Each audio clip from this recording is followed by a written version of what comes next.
They say you are what you eat, so I don't eat chicken feet. But I love me some of Grandma's pickled beets. Well, cut it up, put it in the pan, throw it over your shoulder and see where it lands right here in Farmer's Kitchen. Maters, taters, beans and corn, the cows in the barn and the sheep's been shorn, kids in the barnyard chasing Grandpa's chicken. Spices, slices, cuts and dices, gonna slash your grocery prices right here in Farmer's Kitchen. Help you grow your garden good with recipes to suit your mood. Try some grub you've never tried before. Smash it with a wooden mallet, gonna educate your palate. Right here in Farmer's Kitchen, in Tim Farmer's Country Kitchen. We're gonna cook something good now. Hello and welcome to the Farmer's Kitchen. We're the farmers. This is our kitchen. And this is where we eat. And we only eat when we're hungry. And we're starving. We are. We forgot to eat today. Well, we did have a little bit of salad. But that's not enough. I'm feeling. Sometimes we get really busy. I'm weak. I'm feeling weak. So we run around on the farm. There's a lot to do around here. Sometimes we do forget to eat, but not very often. Now we thought, what can we have today? Something we haven't done in a while is like a soup and salad. Mm-hmm. I thought we could do a soup and salad and bread, but we've had a lot of bread. So we're going to try to be good. So we're being healthy. We're going to do a soup and salad and a protein. How about that? That sounds really good. All right. But we need a bad dessert, maybe. Oh, finish yeah. it off. You know, just about the time you think you're being healthy, Mrs. Farmer says, I'm going to make a bad dessert, a sorghum pecan pie. All right, now, sorghum pecan pie. Mm-hmm. Changed the flavor profile, and she really chopped her pecans up. I did. But we've had people recently say on our page, oh my gosh, I cannot make a pecan pie. Mm-hmm. And they were laughing amongst themselves, they just Right. can't do it. So I want you to challenge yourself today to figure out how to make a pecan pie. This one's easy. It is. Follow her directions and I promise you'll be able to make That's a right. pecan pie. But man, the sorghum gives it such a neat It does. flavor profile. I just absolutely loved it. In I'm glad. fact, it disappeared. Yeah, I got a couple more for you. Good. So we're going to start today with a tomato soup. Now, any time that I do a tomato soup, the next time it might be a little bit different. This is different, but I'm so excited for tomato basil soup. Oh, yeah. So we're going to get started with a yellow sweet onion, and we're going to slowly saute those in butter. And she's cutting those up, and this is kind of morbid, but she has different sizes on it. She'll say, what size do you want your onion? I'm thinking fingernail size. But whose fingernail? So that, yeah, it depends. So we're going to take these about this size. We're going to saute these in butter. Now, you don't have to get all fired up and in a hurry. We don't want to set fire alarms off. That's right. That's right. So many people get in such a hurry and they end up burning their onions or burning whatever it is you're making.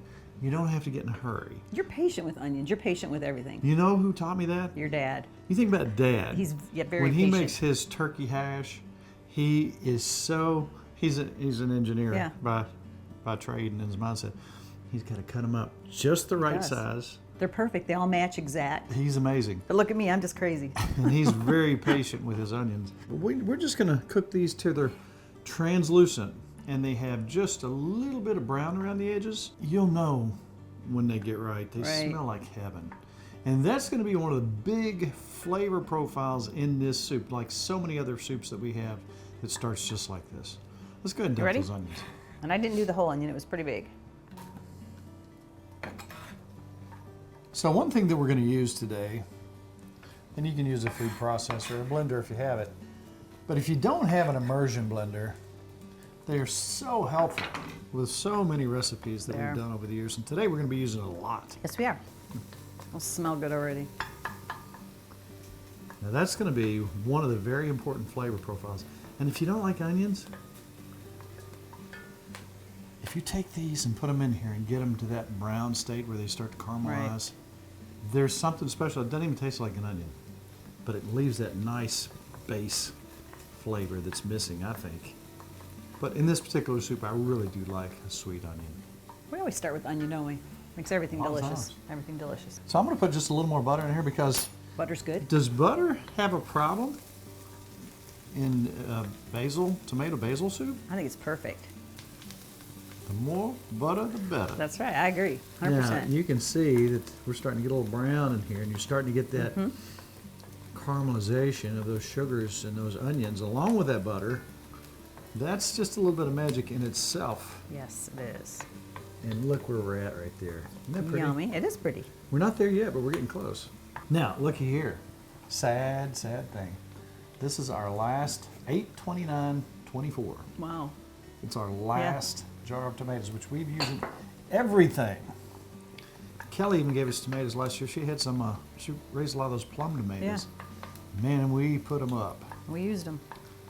So it's about time Time to grow some tomatoes. to grow some maters. Now you can see where we're going here. It's looking good now. Nice and brown. You know, so many people say, oh, I can't cook. I can't make this and I can't make that. And tonight, hopefully we're going to fix a couple of people's problems with their pecan pie. But don't ever think you can't make it. That's right. If we can do it, you can do it. And you will, over time, develop your own style and your own taste, and people begin to say, hey, Margaret makes a pretty daggone good chili girl, you know? And then from there, you get ideas, and then use those old folks around you. Man, I always went to the whitest head in the room, and that was my friend. That was the people I respected. So and you learned learn from. Yeah. Yes. Now I'm the old guy. That's right. But you don't have any white hair. Yes, I do. I got No, a you couple don't. of Not much. buttons right there. Me either. I don't have any. Really? No, not a one. Now look at what we've got going on here. Aren't those perfect? Ready? You They look smell good. that? Yeah, it smells amazing. Again, that's a yellow sweet onion. You don't want red onions for this. All right, so we're going to take about 56 ounces of tomatoes. Yummy. Those are plum Can you get that out of tomatoes. Yes, please. I like good juice. Can't lose any of that. Now, if you don't can your own, well, by golly, they sell them in the store. There you go. Yummy. Now, here's what we're going to do. It smells good Oh. with the tomatoes. Now, we can't say brand names on the show, but you can take your favorite tomato juice. That's right. Now, that's where we're not going to salt that other, but if you look at the salt content, it's got a little bit of salt Should be in good. it. Should be good. So take some of your favorite brand of tomato type juices out there. What'd you use? 2 cups of that? Like 2 Almost cups of that. And what we're going to do is let that get all acquainted. Later, we're coming in with the immersion blender. But for right now, we're just going to let that get to cooking. I'm going to take some Italian cherry pepper, of course. Always. Now, I like a lot of pepper in mine, and I know you do too. I do too. Telecherry is just wonderful. And again, this doesn't make it hot. This is a nice, sweet tasting pepper. I don't have to add too much salt, That's true. if any, because of the tomato juice. And I'm also going to put, just for flavor, just a little bit of chicken broth. I'd say half a cup there. Yummy. That's just to add to that base There you go. flavor. Now, we went outside and we picked our basil, which we grow right out the back here. I'm having fun with that this year. Oh, that already smells amazing. Now, something about tomato soup, for the most part, it's gonna have a lot of tomato acidic things going on. Right.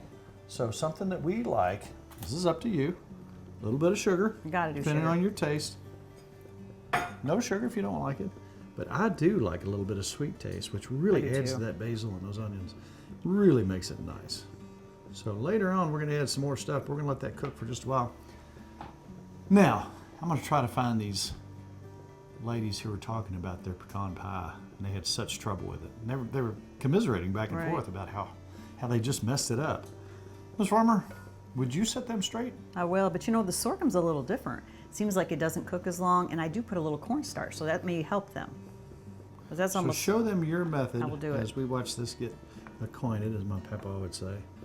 We'll be right back with that. All right, so Nikki, Mm-hmm. here's where you can help with this problem I hope so. and relieve some people of their long-standing problems with pecan pie. Because now it's sorghum pecan pie. How's that? Sorghum pecan pie. That's yeah, right. This is Kentucky sorghum, by the way. by That's right. golly. Somebody sent us, so it's wonderful. I had to try it to use it. And you can buy a pie shell. I wanted to use my own. If you notice, this is a bigger pan, deeper, and being I don't have as much, I've made my little pie in this just because I like this dish. Is that okay? It's a pretty I want to use dish. my dish. That's right. And I want to use the immersion blender also today. Gotcha. I'm going to use 3 eggs. I'm putting everything in because they work so well in this. Put everything right in here. Our poor little chicken, you stole those eggs up. I know. She's good with it. Because I usually give her lettuce or something good. I'm gonna start giving her some cicadas. That's a good idea. So I have 3 eggs. Good start. Yep. I have a 1/3 cup of brown sugar. Just gonna add that in there.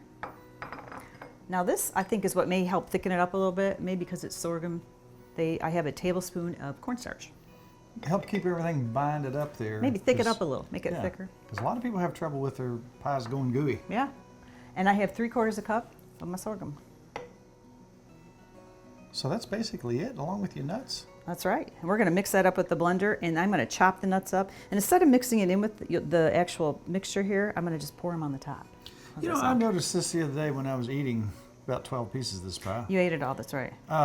That the nuts were cut up much finer than, you know, the big pieces of pecan. Did you like Was that? that intentional? Yes, and I put them all on the top. Just something I liked different. it. I liked it. All right. I'll mix it up.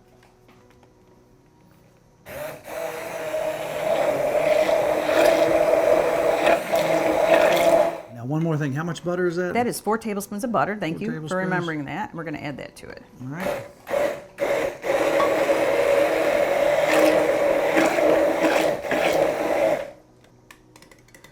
And I think the cornstarch is going to help it because this doesn't even cook. You know, a normal pecan pie usually takes about an hour. You got to let it sit. This takes 35 to 40 minutes, and 15 minutes after, I'm hoping it'll be perfect. This immersion blender is going to get its workout. I like tonight. that. So, you know, I'm confused. So that goes in before the nuts even. And see how it doesn't even look that thick? Yeah. I think the cornstarch is what makes it so good. So we're going to just pour this in. I have a cup of pecans, and I'm going to chop those up.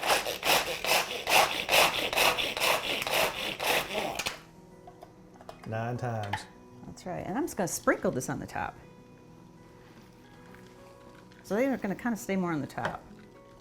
So, you know, it's almost got the consistency of a derby pie. I know, noticed you're right. that under part with the cornstarch in it. And this, I have the oven at 350. Now, you could, too, if you wanted to. You could take and leave your pecans whole or bigger on the Kind of top. like this, though. But I do like this. And we're going to watch this 35 to 40 minutes. We're going to pull it out, let it sit for 15, and we're going to What have temperature? 350. 350? And I really believe it's the cornstarch that's going to make this thicken up. Let me open it for you. Yes, thank you. So back to our soup.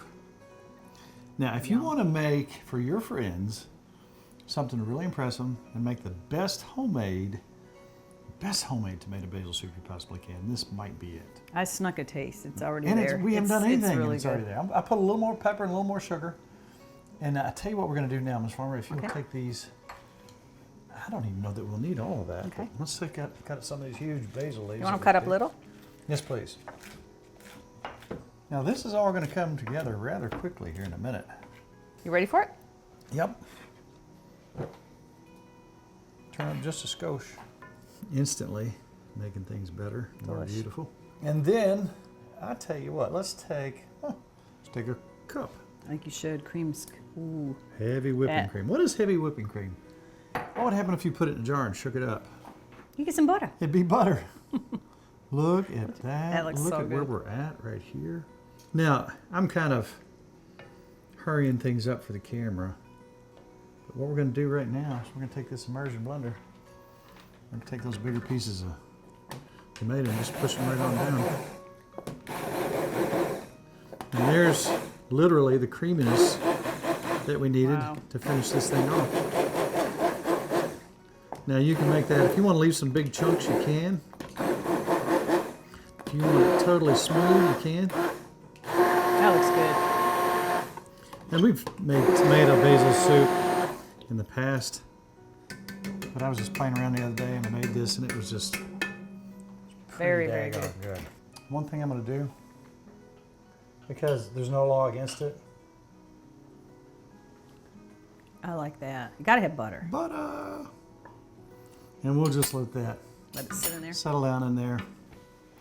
Yummy. Now the next thing we're going to do is we're going to push this up. Let me get that burner going just slightly. Slide that over there, if you can. And we're going to start warming this guy up. Okay, so how about some olive oil? Perfect start. Just enough to really take care of these fish. I don't want them sticking. And in worst case scenario, I'm not going to get this oil super hot. So what if we got some extra virgin olive oil on our fish? Yummy. Is it a bad thing? No. No. Especially if you don't bring it up to 400 degrees, which we're not. Right. So I'm going to get that nice and warm till I see my little shimmer on top. I'm going to take these, and we were doing a fish fry the other day, and I didn't have anything but my stuff. That's some good.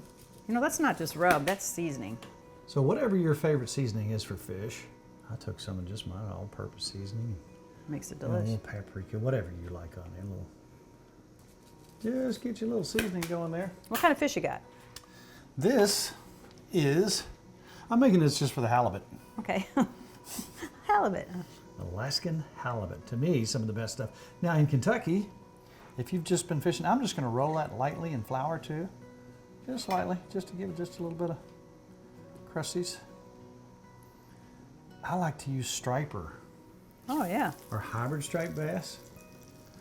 You can use any firm-fleshed fish that you would catch in Kentucky. That's a good idea. For Yeah. the striper. It needs to be fairly firm-fleshed though. That means you need to go fishing, doesn't it? Yes. That's what I it's thought. time. To fish. So as you notice, now if you want a little more pepper, Always pepper. always pepper. As you notice, this is not going crazy. But usually 3 to 4 sides a minute. Now you can watch the side of your fish right here, especially on these type of fish, and you can watch the color change as it goes Oh, yeah. up, as it gets done through the side. And you'll know when it gets up towards the middle, it's time to turn it. That's some good smelling fish. Oh, that is so white and so mild and so flaky. And I know somebody out there is going to ask about this. Kelly got this for me somewhere online. As a I have gift. no idea. Years But let me ago. tell you what, when you're working with fish that can tend to separate or flake apart, this really can help. Oh, Ooh, nice. Look at that. Nice. You want to turn these over after a couple minutes. Ooh. Oh. That's looking good. And see, without that flipper there, The flipper's perfect. as we call it, the flipper. Now I'll let that go another 3 or 4 minutes on that side. If you notice, I'm not in a big hurry. No. That was looking good. I'm excited is. about that. Now, if you notice here, take a look at this oil. You can hear no fire alarms going off, no babies crying, That's right. no dogs howling, no bumblebees buzzing. And it's Just perfect. a nice slow cook till it gets nice and Not brown. burning. You're so Not patient. burning. You're so patient with everything. Thank you, Jerry Farmer, for that. Yes. I'd have it burnt by now. Everything you do when you're cooking, you know, when I think of tomato soup, I think of Mom.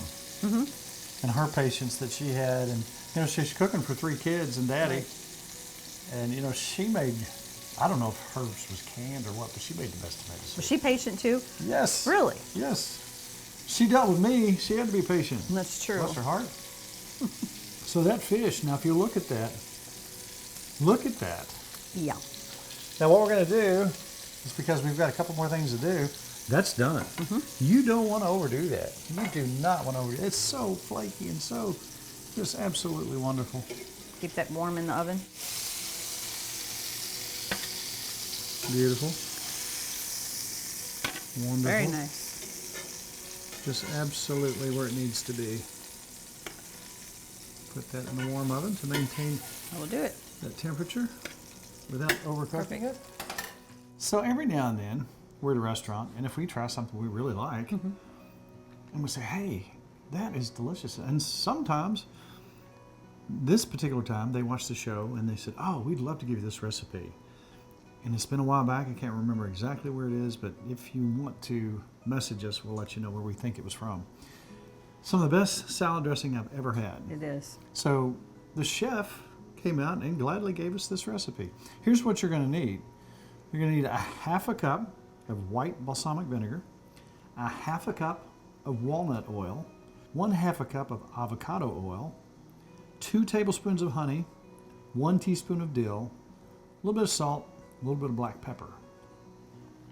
I'm telling you what. It's delicious. Those simple things. And you say, well, walnut oil? Mm-hmm. We easily found it right here in Frankfurt at a major store.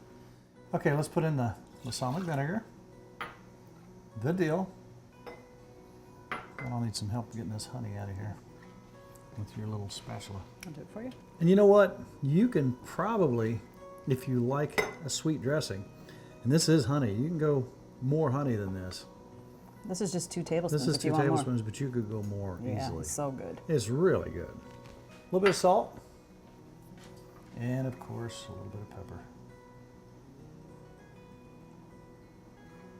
Now here's where we come in, once again, with our immersion blender. Teamwork here.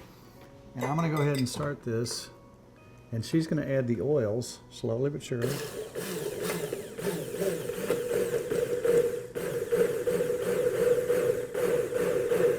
We're gonna emulsify this.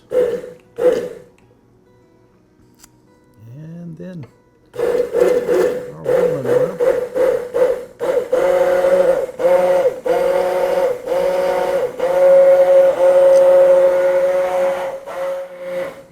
And just like that, some of the best salad dressing I've ever had. And I'm not saying that lightly. So everything has come together. So give us just a minute to clean up, and when we come back, you're going to see a nice little spread. Yum. One little final touch. Now, a lot of times when I do fish like this, I'll do a reduction with butter and white wine and cream, so on and so forth. Here's the easy way, and it's just about as good. We're going to take some butter, and we're going to take some garlic.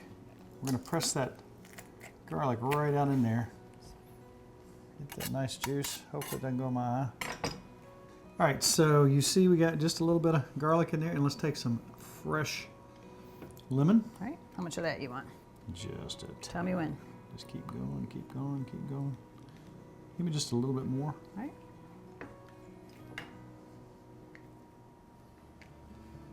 We're going to warm this back up. That's good. That's perfect.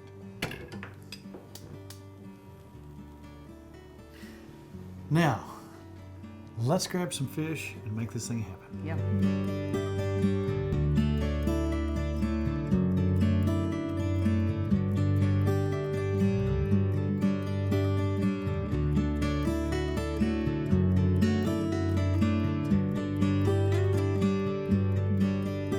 All right, I'm always curious to see what you go for first.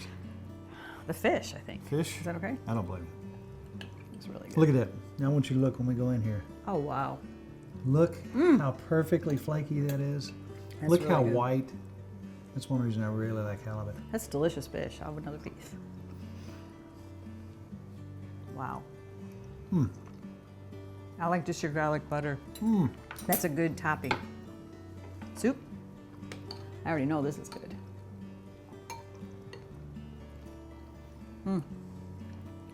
That's really good. Delish. Oh, I've been so craving tomatoes. Some salad. So, I'm gonna have some cucumber with mine. my new favorite dressing.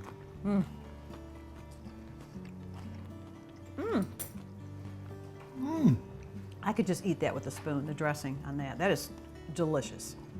Each time we do a show for you, even if we fix something 1,000 times, we do a dry run through to make sure. What do we have for breakfast this morning? Salad with dressing. That's why I'm starving. That's all we had. It was really good. You know what, Miss Farmer? As I look around, I'm kind of shocked and amazed. Oh, You didn't try pie. let me start again. And look how it turned out. I know. See how it? There's no. That's only 35, 40 minutes. This is the, You can't I don't go want wrong. to say fail safe. Now again, this is with sorghum, just because.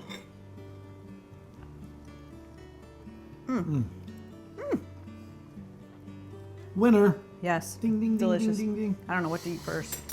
Shockingly and sadly, though, our half hour's up. What? That makes me think, is if someone ran up to you when you were shopping for shoes in South Carolina and said, Mrs. Farmer, Wait a minute. Why am I in South Carolina for shoes? It's a foodie trip. And you're fishing. I'm Okay, fishing. I got you. All right, I'm with you. Go I ahead. have some shoes. Okay. And somebody said, where can we find your recipes? Where would you tell them? I say timfarmerscountrykitchen.com. So Monday morning, and they're looking to share the recipes. And They want to come to Facebook, but it's really difficult. How would they get on there? They hit like. Tim Farmer's Country Kitchen. Folks, this is easy stuff. Impress your friends. It's really easy to make. Delicious. Just follow the directions and you'll be making pecan pie like a pro. Sorghum pie. Pecan sorghum pie. That's right. Kentucky sorghum. That's right.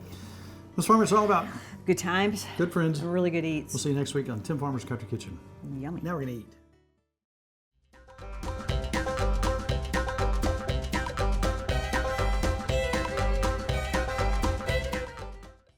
Funding for Tim Farmer's Country Kitchen is brought to you by Boone Contracting. Dream, design, build. We build your dreams. Lexington. Wilderness Road Hospitality, Stanford, Kentucky. Buck's Grill, cooking for the folks since 2008. Maysville, Kentucky. Ephraim McDowell Medical Center in Danville, Kentucky. Gulf Coast Connection, seafood straight from the Gulf to you.